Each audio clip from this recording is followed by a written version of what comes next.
Hello मेरे प्यारे बच्चों, आप कैसे हो? आई होप आप अच्छे होंगे। अब जितना भी न्यूमेरिकल कराया जा रहा है सारे आपको समझ में आ भी रहा होगा।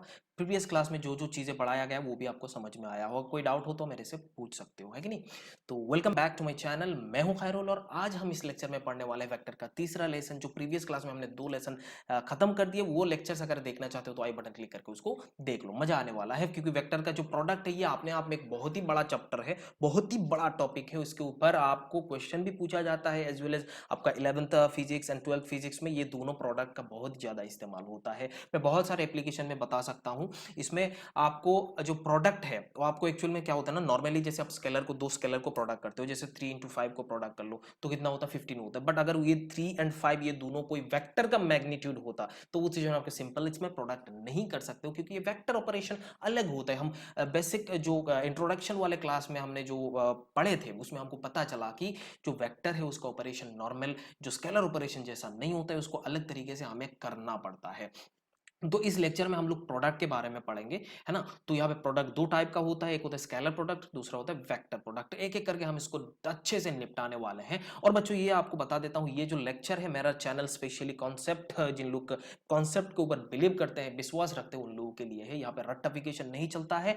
अब इसमें देख सकते हो आप, थोड़ा एक एक लेसन देख लो, आपको पता चल जाएगा यहाँ पे कॉन्सेप्ट कितना मायने रखता है। आपको बहुत सारे चीजें आपको समझ में आ जाएगा, क्योंकि कॉन्सेप्ट अगर आपका दिमाग में हो जाए ना तो आप आराम से फिजिक्स को कर सकते हो। और बच्चे फिजिक्स से थोड़ा डरते हैं, ऐसा कुछ नहीं है। फिजिक्स में न्यूमेरिकल से ज्यादा आपको कॉन्सेप्ट में विश्वास रखना है। कॉन्सेप्ट अगर आपको अच्छे से आता है तो फिजिक्स बहुत आसान होता है। अगर आप फिजिक्स को कॉन्सेप्ट क्लियर करके पढ़ोगे ना, then definitely will fall in love with it. समझ में आया? फिजिक्स के साथ प्यार होने वाला है। तो बच्चों अगर वीडियो पसंद आ जाए तो लाइक जरूर करिएगा, शेयर करिएगा अपने दोस्तों के साथ, और सब्सक्राइब करने ना भूलिएगा। और सब्सक्राइब करते वक्त ना ऑल नोटिफिकेशन को क्लिक करिए, ताकि मैं जितना अपलोड करते रहूंगा, जितना लेक्चर आपको मिलते रहेगा, सबका नोटिफिकेशन आपके पास चला जाएगा। तो एंड तक इस वीडियो को देखिएगा, बहुत सारे चीज आपको मिलने वाला है। और ये प्रोडक्ट ऑफ वेक्टर्स है ना, बहुत ही ज्यादा इंपॉर्टेंट है। तो चलिए शुरू करते हैं।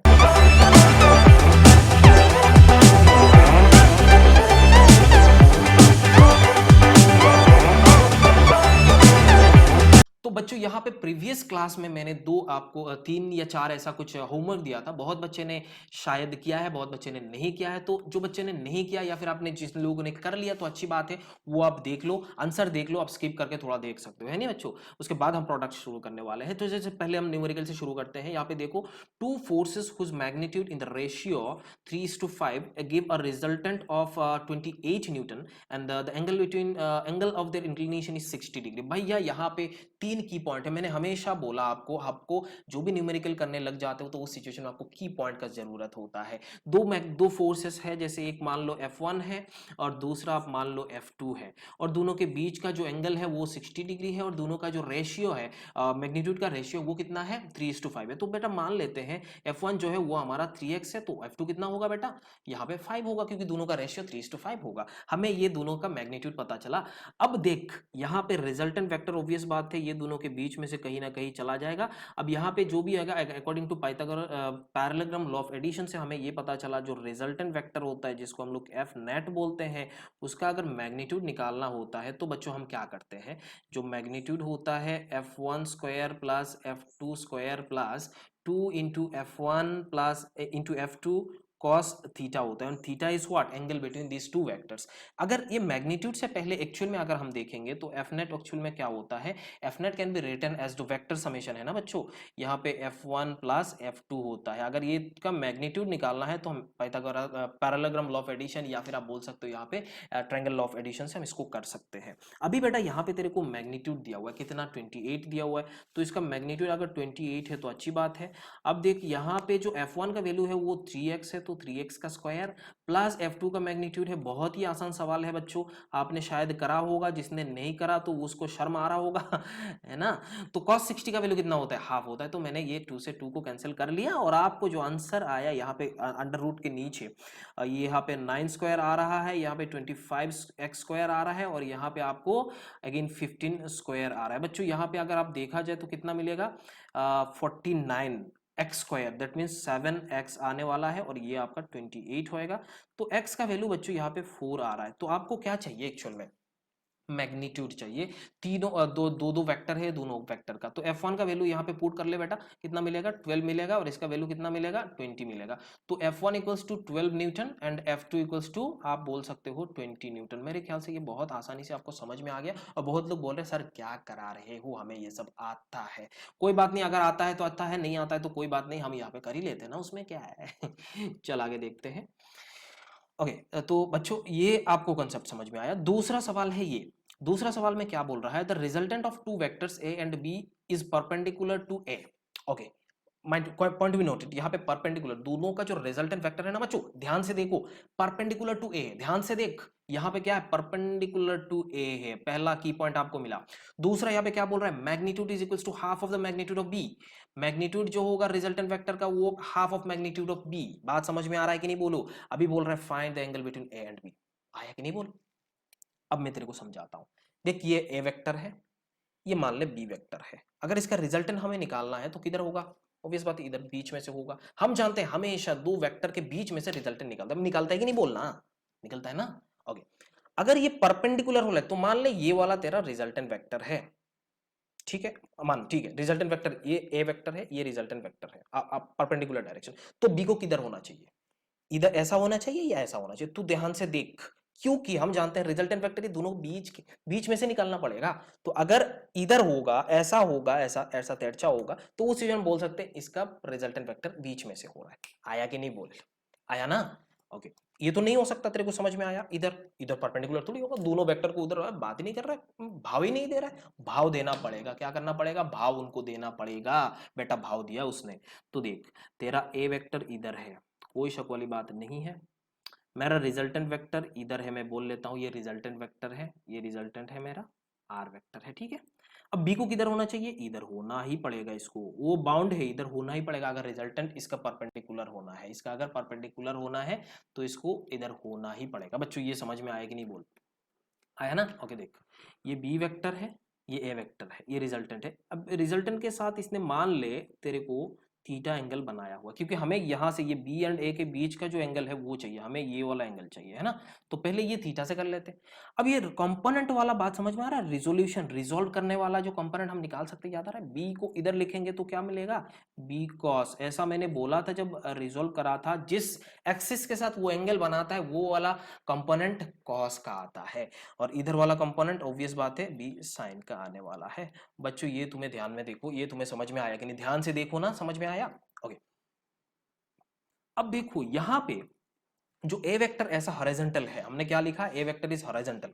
अब अगर ए वेक्टर हॉरिजॉन्टल है तो उसका परपेंडिकुलर कंपोनेंट इसका इस एक्सिस में कंपोनेंट कितना आएगा, कितना आएगा, जीरो। कितना कितना आएगा, जीरो। देख अभी देख, ये हमें पता चला, तो हम बोल सकते हैं इधर वाले बी कॉस थीटा, इधर वाले, तो ये बी कॉस थीटा का एक्चुअल में क्या है, इधर ही वही कंपोनेंट आ रहा है, तो आर का जो मैग्नीट्यूड है वो बी कॉस थीटा होगा कि नहीं बोल, क्योंकि उसी का कंपोनेंट इधर बता रहा है। बात समझ में आया ना, हाँ अभी आया। इक्वल्स टू आर, और आर को हम क्या लिख सकते हैं, B divided by two, R लिख सकते हैं कि नहीं, क्योंकि यही तो बोला ना, हाफ है। चल बी ने बी को मारा, बचा क्या, cos theta equals to half, और हाफ अगर कॉस थीटा हो रहा है, थीटा का वैल्यू कितना है, 60 है। ये थीटा का वैल्यू अगर 60 है तो ए एंड बी के बीच में कितना है, ए एंड बी के बीच में कितना है, देख इधर ए है, इधर बी है, तो दोनों के बीच में इधर ए है, इधर बी है। अगर ये थीटा है तो ये दोनों क्या होगा, 90 प्लस 60 थीटा होगा कि नहीं बोलना, 90 प्लस 60 होगा कि नहीं बोल, 90 प्लस, ये क्या हो रहा है, हाँ 90 प्लस 60 इक्वल्स टू 150। तो ये दोनों के बीच का जो एंगल है वो कितना है, 150 है। बेटा तेरे को समझ में आया कि नहीं बोल, अगर समझ में नहीं आया तो दोबारा इस वीडियो को पीछे ले, पीछे ले, पीछे ले, पीछे ले, पीछे ले, पीछे लेके देख। आया ना। अभी हम देखेंगे और भी मजेदार सवाल हमको मिलने वाला है, देख ये यूनिट वेक्टर के ऊपर है। देखो, a car is moving in the direction R vector is this much, ये वेक्टर मैं लिखता हूँ क्योंकि टाइप कराना इसलिए वेक्टर लिख नहीं पाया। एनीवे, तो विथ स्पीड 10 मीटर पर second, right the velocity vector of car in unit vector notation. ये यूनिट वेक्टर नोटेशन में आपको बताना है, ठीक है। अब देख, ये हमारा, ये जो moving car is moving along this direction, ये हमारा कार है, इसके नीचे है, इधर कार इस डायरेक्शन पे जा रहा है, और ये डायरेक्शन का जो वेक्टर है वो कौन सा है, आर वेक्टर है। और उसका जो रफ्तार है, वी का जो रफ्तार, वी जो है वो कितना है, उसका स्पीड कितना हो रहा है, 10 मीटर पर सेकंड। अगर ये इस डायरेक्शन पे जा रहा है तो हमें क्या करना पड़ेगा बोल, हमें यूनिट वेक्टर का नोटेशन में बताना पड़ेगा। यूनिट वी वेक्टर को हम क्या लिख सकते हैं, magnitude of B into unit vector, क्या होता है यूनिट वेक्टर। और यूनिट वेक्टर किसके डायरेक्शन पे बेटा, जिस डायरेक्शन पे ये चल रहा है। अब यहाँ पे किस डायरेक्शन पे ये चल रहा है बोल, किस डायरेक्शन पे चल रहा है, आर के डायरेक्शन पे। तो तुम्हें क्या चाहिए, आर का यूनिट वेक्टर निकालना है। तुम्हें क्या चाहिए, आर का यूनिट वेक्टर निकालना है। यूनिट वेक्टर इसका ही निकालो, किसका, आर का यूनिट वेक्टर। बेटा आर का यूनिट वेक्टर क्या होगा, R unit vector equals to R vector divided by R. और आर वेक्टर कितना है इधर, -4i प्लस 3j, आर है कि नहीं बोलना, डिवाइडेड बाई आर का मैग्नीट्यूड कितना है, ये 4 square, under root 4 square plus 3 square equals to, देखो बेटा यहाँ पे यही चीज करो और कुछ नहीं करना। यहाँ पे अंडर रूट यहाँ पे कितना होगा, 5 होगा। ये तो आपको पता है, ये आपको पता है ना बोलो। अब यही चीज को यहाँ पे ले जाओ और इसका जो b का मैग्नीट्यूड है उसको यहाँ पे पुट कर लो। b का मैग्नीट्यूड जो है उसको यहाँ पे पुट कर लो, बस खत्म। तो देखो यहाँ पे 10 होगा और इसका जो यूनिट वेक्टर है -4i plus 3j divided by 5 ने 10 को मारा 2 आया, तो बच्चों यहाँ पे 8i प्लस आप देख सकते हो 6j। तो यही तो हो गया ना वेक्टर नोटेशन में हमने लिखा। अरे आया नहीं बोलना, बहुत ही आसान था। अब शर्म आ गया मेरे को, लेकिन थोड़ा घुमा के दिया बेटा। यहाँ पे क्या दिया, थोड़ा ऐसे घुमा के दिया। बात समझ में आया, अभी आपको समझ में आ गया। आप स्मार्ट बच्चे हो, पूरा आसानी से समझ में आया है कि नहीं बोल, अगर है तो यस बोल, ठीक है। आगे बढ़ते हैं, बहुत मजेदार चीजें मिलने वाला है सर। अब बहुत मजा, अच्छे से पढ़ा ले तो मजा आ जाता है ना। बहुत लोग ऐसा बोलते हैं, आप बोल रहे हो कि नहीं, नहीं पता। ओके, द मोस्ट इंपॉर्टेंट जो टॉपिक है हमारा, प्रोडक्ट ऑफ टू वेक्टर्स। मैंने पहले भी बोला था, वेक्टर को हम अलग तरीके से ऑपरेट करते हैं, उसका ऑपरेशन जो है वो अलग है, स्केलर जैसा नहीं होता है। तो यहाँ पे जो हम मैग्नी उसका प्रोडक्ट करेंगे ना, तो भी अलग टाइप का होता है। एक होता है स्केलर प्रोडक्ट और दूसरा होता है वेक्टर प्रोडक्ट। अब बच्चा यहाँ पे तू बोलेगा सर स्केलर प्रोडक्ट है, तो यहाँ पे आप ये चीज बताओ, अगर ये स्केलर प्रोडक्ट है तो यहाँ पे वेक्टर मतलब क्या है, समझ में नहीं आ रहा है। बताता हूं बेटा, ये यहाँ पे दो वेक्टर को तू प्रोडक्ट करेगा और जो रिजल्ट आएगा ना वो तेरे को स्केलर मिलने वाला है, इसीलिए इसका नाम क्या आया, स्केलर। तो result will be what, scalar. बात समझ में आया, result will be what, scalar. और इसका दूसरा नाम भी है, इसका दूसरा नाम क्या है पता है, डॉट प्रोडक्ट। क्या होता है, डॉट प्रोडक्ट। आया समझ में। अब ये डॉट प्रोडक्ट को जो हम लिखते हैं ना, देख ए एक वेक्टर मान ले, दूसरा वेक्टर बी है, और वो बी वेक्टर इसके बीच में, दोनों के बीच में एक डॉट होता है, और वही होता है हमारा डॉट प्रोडक्ट। तो अब यहाँ पे दो टाइप का वेक्टर है, एक स्केलर प्रोडक्ट है और दूसरा हमारा vector product. Scalar product actual में क्या है, वो जिसका रिजल्ट, जो प्रोडक्ट करने के बाद जो भी वेक्टर को आप रिजल्ट प्रोडक्ट करते हो, जो दो वेक्टर को, उसके बाद जो रिजल्ट आता है ना बच्चों, एक न्यूमेरिकल वैल्यू आता है जिसको हम स्केलर बोलते हैं। बात समझ में आ रहा है, इतना समझ में आता है। न्यूमेरिकल वैल्यू मैग्नीट्यूड है, एज वेल एज उसका यूनिट भी है। मैंने फिजिकल क्वांटिटीज के बारे में जब बताया था, यूनिट एंड डायमेंशन में हमने पढ़ा था, है ना बच्चों। तो ये आपका हो रहा है। अब इसका इसका नोटेशन हो गया, ये इसका मैग्नीट्यूड हम अभी जाके पढ़ने वाले हैं। वेक्टर जो प्रोडक्ट है, वो वेक्टर प्रोडक्ट एक्चुअल में क्या है बेटा, ये वेक्टर प्रोडक्ट जो रिजल्ट आता है ना, उसको हम बोलते हैं, ये जो रिजल्ट है वो हमारा एक वेक्टर है। क्या है, एक वेक्टर है। ये क्या है, एक वेक्टर है। जो रिजल्ट आएगा वेक्टर आएगा। इसका मतलब इसके पास मैग्नीट्यूड है एज वेल एज डायरेक्शन भी है, दोनों है उसके पास। तुम जब वेक्टर प्रोडक्ट करोगे ना, एक वेक्टर ही मिलेगा।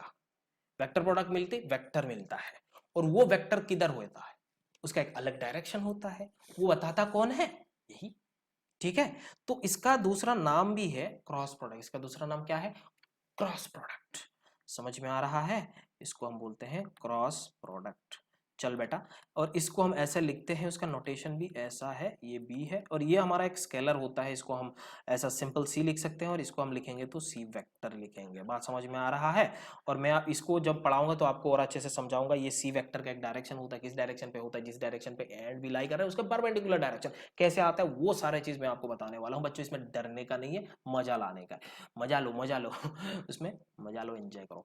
उसके बाद हमारा ये मेन टॉपिक है जो स्केलर प्रोडक्ट है। एक्चुअल में स्केलर प्रोडक्ट होता क्या है, देख, मानो यहां पे एक वेक्टर ए है, दूसरा वेक्टर तेरे को दिया हुआ ये बी है, और बी का जो एंगल है हॉरिजॉन्टल के साथ ऐसे थीटा दिया हुआ है। एक को हॉरिजॉन्टली मैंने प्लेस करा, बी ऐसे टाइप का प्लेस करा है, हॉरिजॉन्टल के साथ थीटा एंगल बनाया हुआ है। बट बच्चों यहाँ पे जब आप प्रोडक्ट करते हो ना दो वेक्टर को, इंपॉर्टेंट चीज आपको जरूरत पड़ता है जिसको बोलते हैं angle. Angle between A and B, angle between A and B. अब यहाँ पे आप ये दोनों वेक्टर के बीच में एंगल कितना है वो आपको चाहिए बेटा। एंगल दोनों के बीच में कितना है वो निकालना है, मतलब आप इसका टेल और इसका टेल दोनों को एक साथ जोड़ लो, दोनों का टेल को एक साथ बांध लो। बात समझ में आ रहा है? तो इधर इधर जाते रहेंगे, मान समझ रहे हो? दोनों वेक्टर का एंगल निकालना है, तो एंगल ये ए वेक्टर हो गया मेरा और इधर से ये बी वेक्टर हो गया, है ना बोल। अब ये दोनों के बीच का जो एंगल है उसी को हम लोग थीटा बोल रहे हैं। According to this scalar product, actual में इसका प्रोडक्ट होता है, कैसे करते हैं उसको तो आप देखना पड़ेगा, याद रखना ही पड़ेगा। A dot B equals to A B, मतलब magnitude of A into magnitude of B and cos theta होता है। क्या होता है? Cos theta. ये दोनों के बीच का जो एंगल है उसको हम लोग कोसाइंस बोलते हैं। अब देखिए यहाँ पे ए डॉट बी, और ये मैग्नीट्यूड है, ये भी मैग्नीट्यूड है, और ये कॉस थीटा भी क्या है एक्चुअल में? मैग्नीट्यूड है। ये तो पूरा का पूरा टर्म ही क्या बन गया बेटा? ये तो स्केलर बन गया, है ना बोल। अब यहाँ पे जो प्रोडक्ट करते हो वो चीज आपको ध्यान में रखना है। ए dot B equals to A B cos theta. अब यहाँ पे आपको चाहिए क्या? Magnitude of A, magnitude of B and cos theta, angle between this. तो आपको एक डॉट स्केलर प्रोडक्ट चाहिए, तो आपको ये तीन चाहिए, तीन चीज चाहिए। अगर आपको एंगल नहीं पता तो उस सिचुएशन में आपको एक वेक्टर दे देगा। क्या दे देगा? एक वेक्टर। ये इससे अगर आप क्वेश्चन पूछना चाहता है ना तो क्या कर बोलेगा पता है? ए का मैग्नीट्यूड 3 है, बी का मैग्नीट्यूड 5 है, दोनों के बीच का एंगल 30 है, ऐसा बोला मान। तो ए डॉट बी बेटा निकालो, तो सिंपल है, 3 इंटू 5 दोनों मैग्नीट्यूड करा और मल्टीप्लाइड बाई हम cos 30 कर लिए।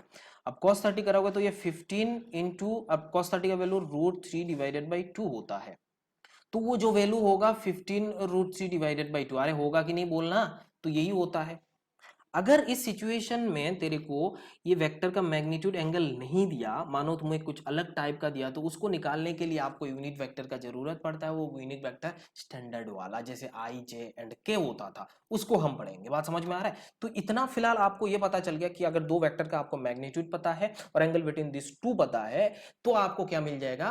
वेक्टर जो डॉट प्रोडक्ट है वो आप कर सकते हो, और इसका दूसरा नाम भी है स्केलर प्रोडक्ट। इतना आपको समझ में आता है ना? तो आगे देखेंगे और भी आपको मजेदार चीजें मिलने वाला है, एक एक करके देखेंगे, है ना। देखो, scalar product of unit vector. Scalar product of unit vector जब बोला जाता है तो उस सिचुएशन में आपको एक चीज ध्यान में रखना है। जब स्केलर प्रोडक्ट करते हो ना बेटा, तो मानो ये यूनिट वेक्टर ए एक यूनिट वेक्टर है, दूसरा एक यूनिट वेक्टर वही ए है। ए का डायरेक्शन इधर है, ए यूनिट वेक्टर जिसका डायरेक्शन इधर है, और दूसरा यूनिट वेक्टर ए ही है, उसका भी यूनिट वेक्टर इधर है, मतलब ए के साथ ए, खुद खुद के साथ मल्टीप्लीकेशन। तो उस सिचुएशन में उसका वैल्यू क्या होगा? ए का मैग्नीट्यूड 1 है, इस ए का मैग्नीट्यूड भी 1 है, और दोनों के बीच का एंगल कितना है? cos 60 है। बात समझ, cos 30 इक्वल्स टू 0 बोल सकते हो, cos 0 हो सकता है, और cos 0 इक्वल्स टू 1 होता है। तो a dot A equals to 1 बोल सकते हो कि नहीं? बोलो, a dot A equals to 1 आप बोल सकते हो आसानी से, है ना। दूसरा, अगर मैं बोलूं कि a डॉट बी ऐसा है और ये दोनों ऐसा टाइप का है, एक यूनिट वेक्टर इधर ए यूनिट वेक्टर इधर दिया हुआ है, और दूसरा यूनिट वेक्टर मान ले परपेंडिकुलर टू दिस है, परपेंडिकुलर टू दिस ऐसा दिया हुआ है दूसरा यूनिट वेक्टर, तो दोनों के बीच का जो एंगल है वो तो 90 है।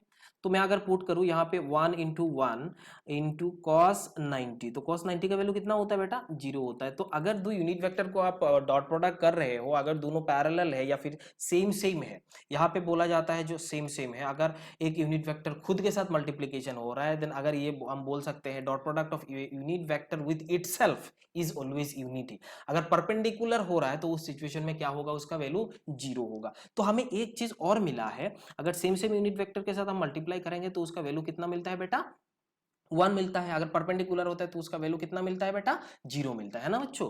ओके, अगर हमें स्टैंडर्ड यूनिट वेक्टर के पास चले जाए, अगर स्टैंडर्ड यूनिट वेक्टर आपको पता है, हमें तीन म्यूचुअली परपेंडिकुलर यूनिट वेक्टर्स मिलता है, जैसे एक हो गया ये, दूसरा हो गया ये, एंड तीसरा हो गया ये x हो गया, ये y हो गया, ये z हो गया। इस डायरेक्शन पे i कैप, इस डायरेक्शन पे j कैप, एंड इस डायरेक्शन पे आप बोल सकते हो k कैप है। तो देख, अब यूनिट वेक्टर, ये तो यूनिट वेक्टर है ना, i के साथ dot product equals to 1, j का j के साथ dot product equals to 1, k का k के साथ dot product equals to 1। But अगर i एंड j कर रहे हो या फिर i एंड k कर रहे हो तो उस सिचुएशन में उसका वैल्यू क्या होता? 0 होता। अब k j के साथ कर रहे हो तो 0 होता। मतलब जो भी परपेंडिकुलर है वो सारे के सारे इक्वल्स टू 0 होंगे, और सेम सेम कर रहे हो तो उस सिचुएशन में क्या होगा? वैल्यू 1 होता है। बच्चों ये तो आपको समझ में आया कि नहीं? बोलो, ये बच्चों आपको समझ में आया ना? ओके, आपको और भी चीजें मैं समझाता हूँ। यहाँ पे ये स्टैंडर्ड यूनिट वेक्टर जो हम कर रहे हैं उसको आपको थोड़ा बहुत समझ में आ गया है। तो इसमें देखते हैं और भी बहुत सारी चीज़ें आपको मिलने वाला है। जैसे मैंने आपको बोला था स्टैंडर्ड यूनिट वेक्टर, मान लो कि एक वेक्टर है ऐसा ए एक्स आई कैप और इसमें दिया हुआ है ए वाई जे कैप, बात समझ में आ रहा है, और प्लस ए जेड के कैप, ये तीनों कंपोनेंट हमारा इधर दिया हुआ है। दूसरा वेक्टर बी है, इसमें भी वही बी एक्स आई प्लस बी वाई जे प्लस बी जेड के ऐसा दिया हुआ है। आपको बोला कि बेटा यह दोनों का डॉट प्रोडक्ट निकालो, तो इस सिचुएशन में डॉट प्रोडक्ट अगर आपको करना है तो इस सिचुएशन में ये दोनों के बीच का तो एंगल नहीं पता, मैग्नीट्यूड भी नहीं पता, तो उस सिचुएशन में आप क्या कर सकते हो यहाँ पे, इस सिचुएशन में आपको सीधा सीधा यही इस्तेमाल करना है जो अभी अभी मैंने बोला था, यूनिट वेक्टर का डॉट प्रोडक्ट। जैसे तू देख सकता है ए एक्स आई प्लस ए वाई जे सॉरी प्लस ए जेड के डॉट, यहाँ पे हम लिख सकते हैं बी एक्स आई प्लस बी वाई जे प्लस बी जेड के, अरे लिख सकते हो कि नहीं बोलो ना, तो लिख सकते हैं। तो यहाँ पे ध्यान से देखो ए का यहाँ पे हम डिस्ट्रीब्यूशन प्रॉपर्टी हम लगा सकते हो, इसके साथ मल्टीप्लीकेशन, फिर इसके साथ मल्टीप्लीकेशन। तो एक चीज तरह ये हम लोग थोड़ा ऑरेली कर लेते हैं, ए एक्स आई कैप और बी एक्स आई कैप के साथ अगर करेंगे तो ए एक्स हमारा एक कांस्टेंट है, बी एक्स भी अब कांस्टेंट, कांस्टेंट दोनों को अलग कर लो, दोनों का मैग्नीट्यूड अगर कांस्टेंट दोनों को अलग कर लोगे तो ए एक्स बी एक्स तो मिल ही जाएगा, यहाँ पे ए एक्स बी एक्स मिल गया। अब ये दोनों unit vector I dot I का वैल्यू क्या है 1 होता है, प्रीवियस स्लाइड में मैंने बोला था।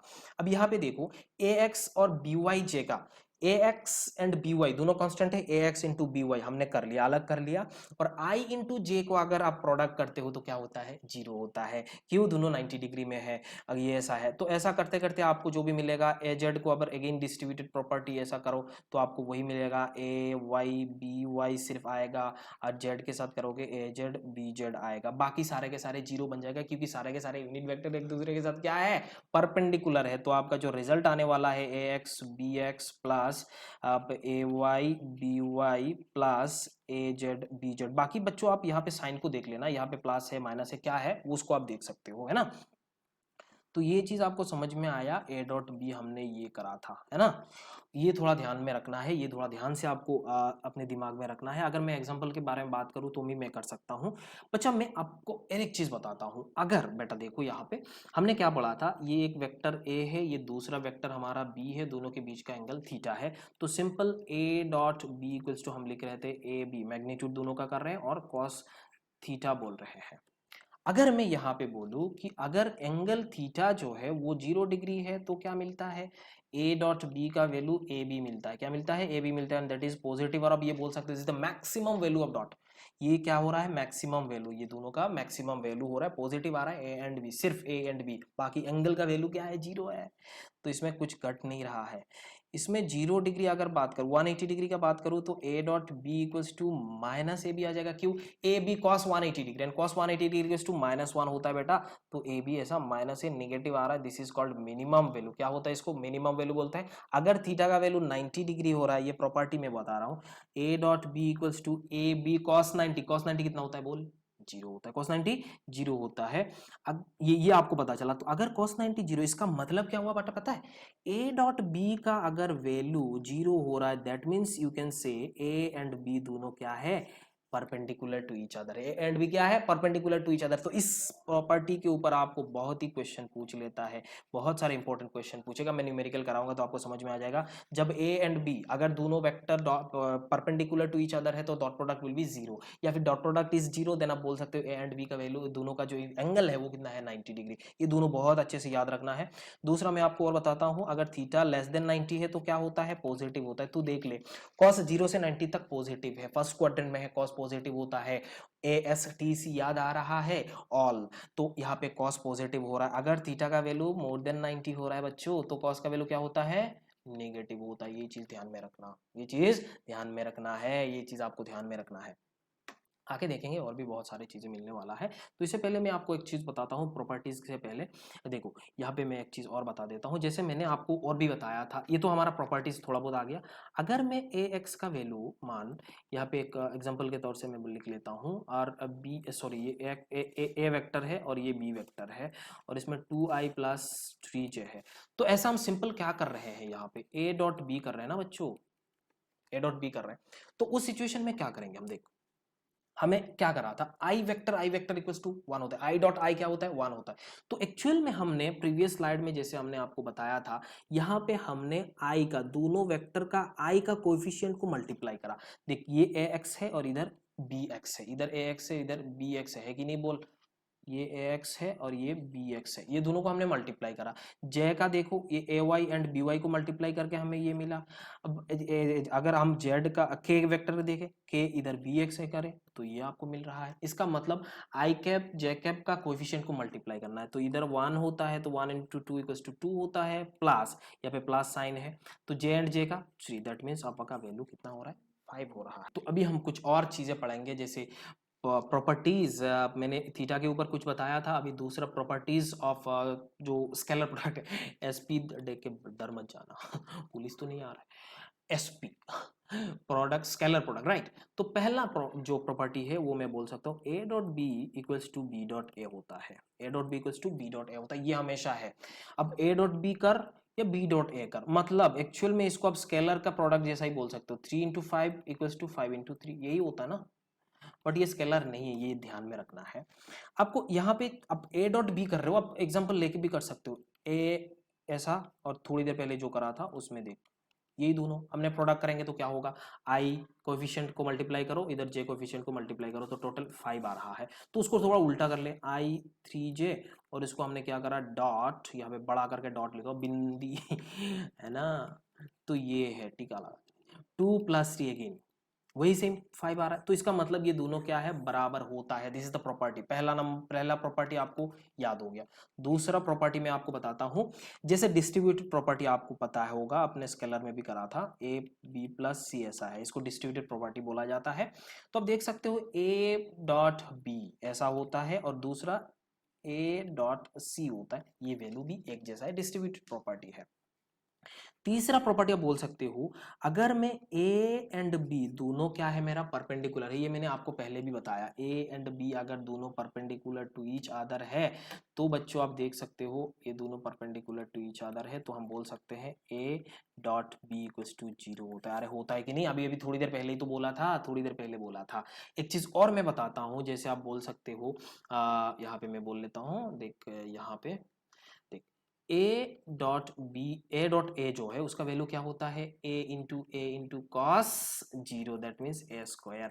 इसका मतलब A dot A equals to A square होता है, या फिर ए सिंपल लिखना चाहते हो तो इसको कभी कभी आपको जरूरत भी पड़ता है, ए डॉट ए लिख सकते हो। बच्चों ये समझ में आया कि नहीं, ए का जो मैग्नीट्यूड है वो under root A dot A, बस उसको, ये एक प्रॉपर्टी है, ये भी आपको याद रखना है, ये चौथा प्रॉपर्टी था हमारा।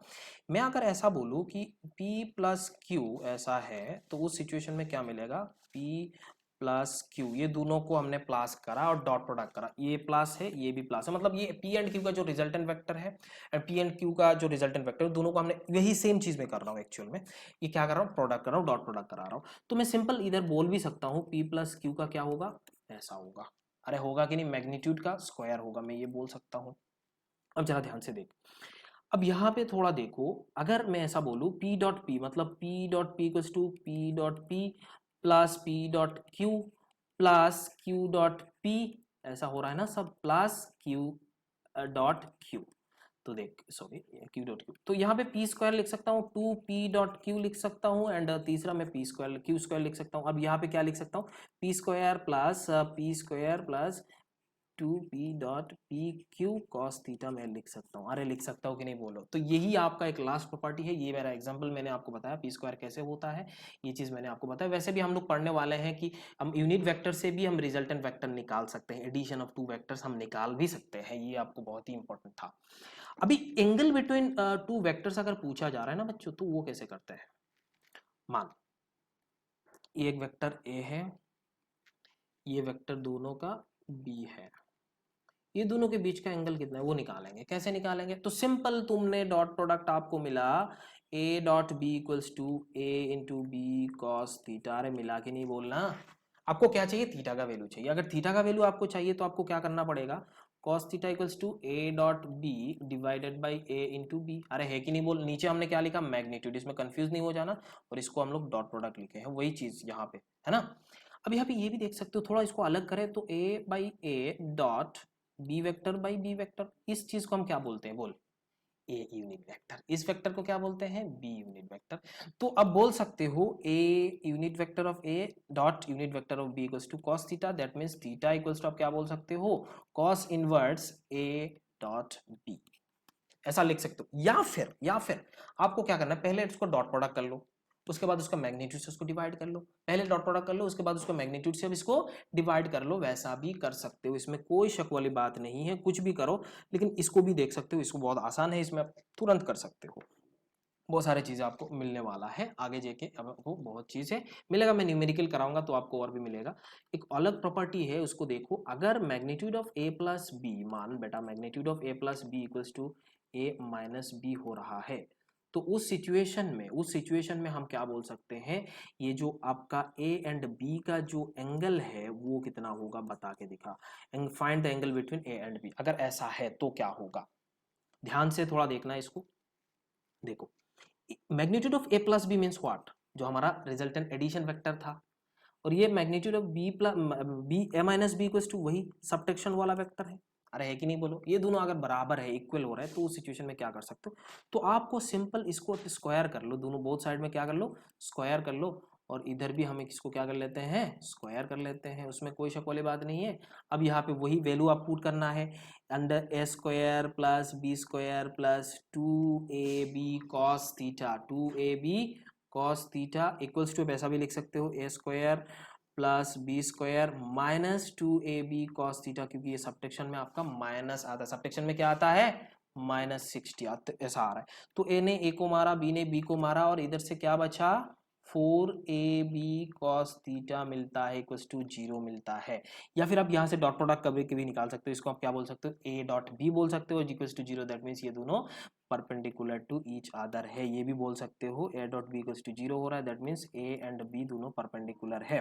या फिर यहाँ पे ये भी बोल सकते हो, ये कॉस, अब 4 भी 0 नहीं हो सकता, ए भी 0 नहीं हो सकता, तो cos theta equals to 0, cos theta equals to 0 means theta का वैल्यू कितना होना चाहिए? 90 होना चाहिए। ये भी आप कर सकते हो। या फिर A B cos theta actual में क्या है? ए डॉट बी है कि नहीं बोलना? A B cos theta means what? A dot B. A dot B equals to 0, that means what? Perpendicular. तो ये वाला कॉन्सेप्ट हम लगा के इसको लगा सकते हैं। बात समझ में आएगी नहीं बोल? तो ये चीज है, ये बहुत इंपॉर्टेंट प्रॉपर्टी है, इसको आपको ध्यान से देखना है। आगे भी देखेंगे। जैसे बच्चों मैं आपको बता देता हूं, जैसे अगर अगर दूसरा एक क्वेश्चन टाइप का इलास्ट्रेशन भी बोल सकते हो, इसको याद भी रखना है। A plus B dot a minus b अगर 0 हो रहा है, ए dot b minus a plus B dot a minus b अगर 0 हो रहा है, तो उस सिचुएशन में आपको रिलेशन बताना है ए एंड बी का, ये दोनों के बीच का क्या रिलेशन है। तो आपको क्या करना चाहिए? A dot B means A plus B vector dot, आप बोल सकते हो ए माइनस बी, इसको एक्सपांड करो, इसको क्या करो? एक्सपांड करो। अगर आप इसको एक्सपांड कर लोगे ना तो आपको पूरा समझ में आ जाएगा। A minus B equals to 0।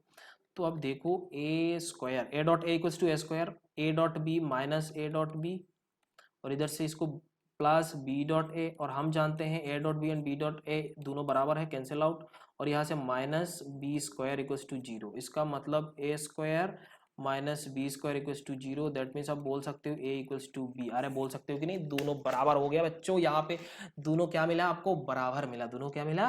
बराबर मिला। आप बोल सकते हो दोनों का वैल्यू बराबर है। रिलेशन पता चल गया? ओके, मजा आ गया मेरे को। एक अलग प्रॉपर्टी है जो हम we can find addition of two vectors using scalar product. मैंने ये चीज आपको बोला था बेटा, देख यहाँ पे हम स्केलर प्रोडक्ट का एडिशन कैसे करते हैं। ये ए और यहाँ पे बी होता था, और बी को हम यहाँ पे पुट कर लेते थे, ये हमारा बी वेक्टर है, और ये हमारा होता था रिजल्टेंट वेक्टर इधर से, ये हमारा रिजल्टेंट वेक्टर जिसको हम आर वेक्टर बोल रहे हैं। अरे है कि नहीं बोल? तो R vector equals to what? अब बोल सकते हो A plus B vector summation. ये ए प्लस बी है कि नहीं बोल? अब अगर ये इसका मैग्नीट्यूड देखा जाए तो आर वेक्टर का मैग्नीट्यूड ये दोनों वेक्टर का मैग्नीट्यूड ही होता है, इसमें कोई शक वाली बात नहीं है। दोनों को स्क्वायर कर लो, दोनों को बोथ साइड स्क्वायर कर लो, तो क्या मिलेगा?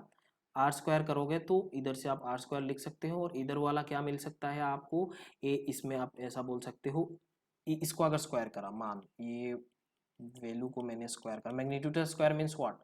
ए प्लस बी डॉट ए प्लस बी। अरे है कि नहीं बोलना? ये तो हमने करा था ना ये चीज, a plus B dot A plus b. इसको डिस्ट्रीब्यूट कर ले, कितना मिलेगा? अपने आप आ रहा है देख, a square, a dot A equals to A square plus a dot B equals to A dot b कर लो सिंपल। बी डॉट ए को भी हम क्या लिख सकते हैं, ए डॉट बी लिख सकते हैं, उसमें भी कोई शक वाली बात नहीं है। और बी डॉट बी को क्या बोल सकते हैं, बी स्क्वायर बोल सकते हो। तो a square plus b square plus 2a.b, इसका मतलब a square plus b square plus 2a.b को क्या लिख सकते हो, ए बी कॉस थीटा। 2a.b को क्या लिख सकते हो, ए बी कॉस थीटा। अरे लिख सकते हो कि नहीं, ऐसा लिखो इसको। मैं इसको ऐसा आराम से लिखता हूँ, ए बी कॉस थीटा। अब यहाँ से वही तो सेम चीज आ रहा है, आर स्क्वायर का वैल्यू अगर ये हो रहा है तो आपने तो वही पैरालेलोग्राम लॉ ऑफ एडिशन में वही पढ़ा था, ट्रायंगल लॉ ऑफ एडिशन में वही तो पढ़ा था, और इसी को हम लोग क्या बोलते हैं, एडिशन वाला जो भी रिजल्टेंट वेक्टर है वही है। तो बेटा देख, एस यहाँ से आप एज सिंपल एज आप बोल सकते हो, जो स्केलर प्रोडक्ट से भी हम एडिशन वेक्टर निकाल सकते हैं। कितना मजा आ रहा है वेक्टर का। आप ऐसा निकाल सकते हो, कहीं और नहीं निकाल सकते। तो हमें और भी एप्लीकेशंस भी मिलता है यहाँ पे। तो उसे हमने क्या करना है, एक क्वेश्चन कर लेते हैं, मजा आने वाला है। Find the value of m। वाह मजा आ गया। So that vector 3i minus 2j plus k में परपेंडिकुलर टू वेक्टर दिस। ओ अच्छा, मैंने एक प्रॉपर्टी बताया था। तो दोनों अगर ऐसा परपेंडिकुलर टू ईच अदर है तो क्या प्रॉपर्टी था, a dot B equals to कितना होता था बेटा, 0 होता था। यहाँ पे डॉट प्रोडक्ट इक्वल्स टू 0, इसका मतलब क्या हुआ, 3i minus 2j plus k dot 2i plus 6j plus m k equals to 0 है। तो यहाँ पे i का कोएफिशिएंट देखो, j का कोएफिशिएंट देखो एंड k का कोएफिशिएंट, तो मल्टीप्लाई कर लो बस। 3 इंटू 2 इक्वल्स टू 6, माइनस यहाँ पे माइनस है बेटा, यहाँ पे प्लस है, तो कितना होगा -12, और ये 1 है, इधर m है, तो आप बोल सकते हो m equals to 0। That means बेटा यहाँ पे m का वैल्यू कितना मिला, 6 मिला। अरे मिला के नहीं बोलना, कितना आसान है। और ये आपको प्रीवियस ईयर में आया हुआ है, प्रीवियस ईयर का क्वेश्चन था ये। किसका क्वेश्चन था, प्रीवियस ईयर का क्वेश्चन था बेटा, ये चीज आपको ध्यान में रखना है। बहुत ही मजादार था, बहुत ही मजादार था। और भी देखते हैं, एंगल बिटवीन दिस, जो भी मैंने टॉपिक पढ़ाया सबका क्वेश्चन आपको करा रहा हूं, आप ध्यान से देखो। एंगल बिटवीन दिस टू मतलब a dot B equals to आपको क्या मिलना है, ए बी कॉस, ये दोनों का यूनिट वेक्टर निकाल के करो, या फिर आप ऐसे सिंपल कर लो, ए डॉट बी पहले निकाल लो, ए डॉट बी पहले निकाल लो। यहाँ पे कितना होगा, 3 plus 2 plus 1 that means 6, A dot B equals to 6 हो रहा है। देन मैग्नीट्यूड ऑफ ए का मैग्नीट्यूड कितना है, इधर होएगा 9 प्लस 4 प्लस 1 दैट मीन्स आप बोल सकते हो इधर 14 हो रहा है। और बी का जो मैग्नीट्यूड है वो कितना होगा बेटा, इधर 1 square plus 2 square plus 1 sorry 1 square plus 1 square plus 1 square equals to 3। अरे आया कि नहीं बोलना, ये 9 कैसे लिखा, 3 का स्क्वायर होता है। अरे लिखा कि नहीं। तो यहाँ पे देख cos थीटा इक्वल्स टू क्या बोल सकते हैं, ए dot B divided by A B, तो इसका मतलब 6 डिवाइडेड बाई 14 मल्टीप्लाइड बाई 3, तो इसका मतलब 6 डिवाइडेड बाई आप बोल सकते हो 42। दैट मीन्स आप ऐसा भी बोल सकते हो, ये इधर 6 है ना, एक √6 मल्टीप्लाइड बाई √7, और यहाँ पे ऊपर 6 है, तो ऐसा बोल सकते हो 6 डिवाइडेड बाई 7, ये बोल सकते हो कि नहीं, 6 डिवाइडेड बाई 7 बोल सकते हो कि नहीं, बोलो ना भाई, 6 डिवाइडेड बाई 7 होता है। तो theta equals to cos inverse 6 √6 divided by 7, यही होता है। यहाँ पे ऐसा टाइप का एंगल मिलता है तो वेक्टर कुछ भी हो सकता है ना, तो कुछ भी एंगल मिले कोई दिक्कत वाली बात नहीं। आप ऐसा मत समझ लेना ये गलत हो गया सर, 30 60 ऐसा नहीं मिल रहा है तो हम क्या करें। डोंट वरी बेटा, इतना तक ही आपका रिजल्ट है। आगे देखेंगे, मजा आने वाला है, और भी बहुत सारी चीजें आपको मिलने वाला है। जैसे calculation of work by a force using dot product, ये बहुत इंपॉर्टेंट है। ये actually this is the application of dot product. ये एक्चुअल में आपका क्या है, एप्लीकेशन ऑफ डॉट। बहुत सारे डॉट प्रोडक्ट का एप्लीकेशन है। आप बोल सकते हो जैसे पोटेंशियल एनर्जी आप इलेक्ट्रोस्टैटिक में पढ़ोगे, मैग्नेटिक प्रॉपर्टीज में पढ़ोगे, तो उस सिचुएशन में मैग्नेटिक फील्ड में पढ़ा तो उसमें आपको डॉट प्रोडक्ट ही मिलता है। बहुत सारी चीजें आपको डॉट प्रोडक्ट मिलेगा, वर्क डॉट प्रोडक्ट मिलेगा, है ना। तो देखो, वर्क डन हम हमेशा निकालते हैं इन फिजिक्स में। फिजिक्स में वर्क डन थोड़ा अलग होता है, जो मैथमेटिकल टर्म होता है। इन फिजिक्स वर्क डन मतलब होता है work done bye a force. Work done means what, work done bye a force. एक फोर्स के हेल्प से हम क्या करते हैं, वर्क डन निकालते, कैलकुलेशन करते हैं। बट यहाँ पे मैं आपको बता देता हूँ, work done bye a force, कौन सा फोर्स, जो फोर्स एक्चुअल में उस फोर्स के कारण जो बॉडी को डिस्प्लेस करा जा रहा है। अगर आपने एक बॉडी को फोर्स लगाया और उस फोर्स ने बॉडी को डिस्प्लेस कराया, then you can say the work, इस जो फोर्स के कारण आपने वर्क करा था। बात समझ में आया, work done by that force, is not equal to 0। But अगर कोई फोर्स लगाया और उसने डिस्प्लेसमेंट ही नहीं कराया उसमें, तो इसमें कोई वर्क नहीं हुआ बच्चों, ये ध्यान में रखना है। और वैसे ये चैप्टर हम पढ़ने वाले हैं वर्क एनर्जी एंड पावर में, अच्छे से डिटेल में पढ़ेंगे। यहाँ पे क्या है ना, वो सिर्फ आपको जो मेन बेसिक चीज़ आपको मैं समझा रहा हूँ, वेक्टर का ये बेसिक बेसिक चीज़ें हैं, बेसिक से एडवांस तक जा रहे हैं हम लोग धीरे धीरे। अब यहाँ पे मैं और भी बोलता हूँ, ये वर्क एनर्जी पावर बोलो, एनएलएम बोलो, हर हर चैप्टर्स में आपको वेक्टर मिलने वाला है, जो भी वेक्टर क्वांटिटीज है, मैंने पहली शुरुआत में भी बोला था। तो एक्चुअल में देख, यहाँ पे एक ब्लॉक है, मानो इसका ब्लॉक का मास m है, और मैंने एक फोर्स लगाया इधर से F, और ये फोर्स के कारण ये ऊपर नहीं गया, इधर स्लाइड करके यहाँ पहुंच गया, है ना बच्चों। तो इधर इसने डिस्प्लेस करा, इधर क्या करा इसने, डिस्प्लेस करा, इधर डिस्प्लेस करा, और इस डिस्प्लेसमेंट को हम बोल रहे हैं एस वेक्टर बोल लेते हैं, क्योंकि डिस्प्लेसमेंट वेक्टर हम जानते हैं ऐसे। और ये हमारा फोर्स है, और ये दोनों के बीच का एंगल है। इतना समझ में आता है। work by a force equals to nothing, is nothing but product of force, अब बोल सकते product of force multiplied by displacement along the direction of force, या फिर आप बोल सकते हो फोर्स along displacement vector, ऐसा बोल सकते हो, along displacement vector multiplied by displacement। अब देख यहाँ पे हम इस जो फोर्स लिखे हैं, इसको दो वेक्टर में हम कंपोनेंट में रिजॉल्व कर सकते हैं। देखो मैं आपको बताऊंगा, ये सिर्फ मैंने डेफिनेशन आपको बताया थोड़ा ध्यान में रखने के लिए, है ना। अब देख यहाँ पे एक वेक्टर फोर्स आएगा, ये फोर्स को हम क्या बोलते हैं, एफ कॉस थीटा, और इधर वाला एक फोर्स आएगा जिसको हम बोलते हैं एफ साइन थीटा। अरे आया कि नहीं बोल, इतना हमें समझ में आता है। अब देखो ये एफ साइन थीटा ने कोई वर्क नहीं करा, वो ऊपर नहीं गया, इसका मतलब एफ साइन थीटा ने वर्क क्या करा, जीरो करा। ये परपेंडिकुलर कंपोनेंट बोल सकते हैं। तो work done by this perpendicular component equals to 0, मतलब ये निकम्मा फोर्स है। बात समझ में आ रहा है। और ये जो F cos थीटा है ना, उसने कुछ फोर्स करा, देखो इसने फोर्स इधर लगाया, बॉडी डिस्प्लेस हो गया। इसका मतलब आप F इक्वल्स तो वर्क इक्वल्स टू आप क्या लिख सकते हो, वर्क डन आप लिख सकते हो work equals to F cos theta multiplied by S, जो मैग्नीट्यूड हमने करा। अब यहाँ पे पता चला ये फोर्स भी एक वेक्टर है, S भी एक वेक्टर है, और इधर cos थीटा है, तो हम बोल सकते हैं दो वेक्टर का मैग्नीट्यूड तो cos थीटा, इसका मतलब दोनों का डॉट प्रोडक्ट है। तो यहां से आप बोल सकते हो जो work done is nothing but dot product of force and displacement, work done is nothing but dot product of force and displacement. अब यहां से देख सकते हो, ये डेफिनेशन भी समझ में आ रहा है, एफ cos थीटा कौन सा डायरेक्शन पे, इधर डायरेक्शन पे है। बात समझ में आया। का एक एप्लीकेशन ऑफ डॉट प्रोडक्ट है, बहुत ही इंपॉर्टेंट था एप्लीकेशन, आपको मिलने वाला है वर्क एनर्जी एंड पावर में, हम उसमें पढ़ते ही रहेंगे, उसको ही पढ़ेंगे। बात समझ में आया, आपको टेंशन लेने का कोई जरूरत नहीं है बेटा, आपको मिलेगा। एक सवाल लगाते हैं, हमने बहुत बकवास कर ली, एक सवाल करते हैं।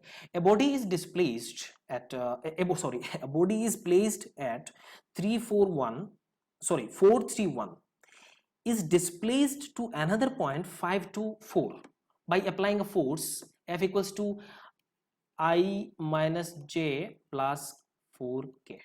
ये फोर्स आपने लगाया और बॉडी ने ऐसा डिस्प्लेस करा, मान सकते हो ये एक बॉडी है, इसमें मैंने मान लो ऐसा फोर्स लगाया, और ये बॉडी ए पॉइंट पे था, और ये इधर मान लो इधर यहाँ पे दूसरा पॉइंट यहाँ पे बी पॉइंट पे चला गया। अब यहाँ पे चला गया इस डायरेक्शन पे, हम बोल सकते हैं हमने इधर फोर्स लगाया और दोनों के बीच का एंगल इतना। अगर ये दोनों का मैग्नीट्यूड एंड एंगल पता होता तो मैं सिंपल कर लेता, बट मेरे को एक एप्लीकेशन पता है F equals to F dot S, दोनों का अगर डॉट प्रोडक्ट कर लूँ मेरे को मिल जाएगा। अब एस वेक्टर आपको चाहिए, क्या चाहिए आपको, एस वेक्टर चाहिए। अगर एस वेक्टर निकालना है तो आप क्या कर सकते हो, ये दोनों पॉइंट है, ए पॉइंट है बी पॉइंट है, तो दोनों का वेक्टर के बीच का जो वेक्टर है, दोनों पॉइंट के बीच का जो वेक्टर है वो हम निकालना है। तो ए बी वेक्टर आप निकाल सकते हो, या फिर एस वेक्टर इक्वल्स टू आप क्या लिख सकते हो, एस वेक्टर इक्वल्स टू आप बोल सकते हो 5 माइनस 4 आई कैप, क्या इससे ये माइनस करना है 5, ये मैंने पहले भी बताया था, माइनस अब बोल सकते हो प्लस 2 माइनस 3 इक्वल्स टू कितना होगा, -1 जे कैप, और 4 माइनस 1 3 के कैप। तो आपको i माइनस जे प्लस 3 मिल रहा है, 3 के कैप मिल रहा है, ये वाला आपका एस वेक्टर आया। अब दोनों वेक्टर को अगर डॉट प्रोडक्ट कर लोगे तो क्या मिलेगा, i माइनस जे प्लस 4 के डॉट i प्लस 3 के, ये दोनों को डॉट प्रोडक्ट कर लो, आंसर मिल जाएगा। देखो 1 i1 minus 1 plus 3 into 4 equals to 12 होता है। अरे होता है, सॉरी यहाँ पे माइनस नहीं, ये माइनस है तो प्लस हो जाएगा, है ना बच्चों। सर आपको कुछ नहीं आता, हाँ नहीं आता बेटा। अब देख ये वर्क का वैल्यू क्या मिला हमें, 14। वर्क का यूनिट क्या होता है, बोल बोल बोल, जूल होता है। वर्क का यूनिट क्या होता है? जूल होता है, या फिर आप न्यूटन मीटर भी बोल सकते हो। तो ये आई होप इतना आपको समझ में आ गया। मेरे ख्याल से इतना तक ही आज रख लेना चाहिए। बहुत सारे चीज़ हमने पढ़ेंगे। एंड तक इस वीडियो को देखने के लिए थैंक यू सो मच। अब इसको अगर अच्छा लगा लाइक करो और शेयर करो अपने दोस्तों के साथ। लॉकडाउन के टाइम में उसको भी थोड़ा मदद कर लो, सबका भला एक साथ करना चाहिए, है ना। तो ठीक है, मिलेंगे अगले लेक्चर पे। अब जो क्वेश्चंस मैंने कराया वो सारे क्वेश्चंस को आप करो, और आपका न्यू होमवर्क जो होता है ना, आपके पास जो भी किताब है उस किताब से आप पढ़ लो, कोई दिक्कत वाली बात नहीं है। अगर कोई भी कोचिंग से आपने पढ़ रहे हो, कोई कोचिंग में पढ़ रहे हो, तो उस कोचिंग का मॉड्यूल भी आप मिल सकता है, उसमें कोई शक वाली बात नहीं है। कहीं पे भी आप पढ़ लो, कोई दिक्कत वाली बात नहीं है बेटा। तो मिलेंगे अगले लेक्चर पे, तब तक आप खुश रहिएगा और जम के पढ़ाई करिए। Take care, thank you so much.